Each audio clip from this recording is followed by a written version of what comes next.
I never said Marcos resign. Marcos resign is a pointless call. Hindi magre-resign yan. Nakita niyo ba yung tatay? 20 years? Yeah. Oh, that is a pointless call. Tingnan niyo yung DNA niya na ayaw yan umalis ng pwesto. Yan ang pahayag ni Vice President Sara Duterte nang tanungin tungkol sa mga panawagan na mag-resign si Pangulong Bongbong Marcos. Wala raw itong kabuluhan, sabi ng bise. Ang dapat daw gawin ng Pangulo ay ang kanyang trabaho na anyay hindi naman nagagawa.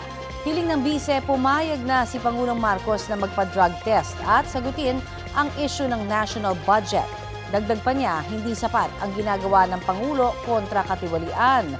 Hindi rin daw siya naniniwalang may integridad ang Independent Commission for Infrastructure dahil si Pangulong Marcos mismo ang bumuo nito.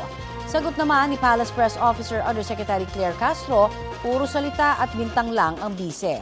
Nilalabanan daw ngayon ng presidente ang corruption na hindi raw nagawa ng nakaraang administrasyon. Dinipensahan pa nga raw noon ang mga umaabuso sa kaban ng bayan, tulad ng issue sa Pharmaly scandal o ang maanumalya umanong pagbili ng overpriced na medical supplies ng Duterte administration noong COVID pandemic.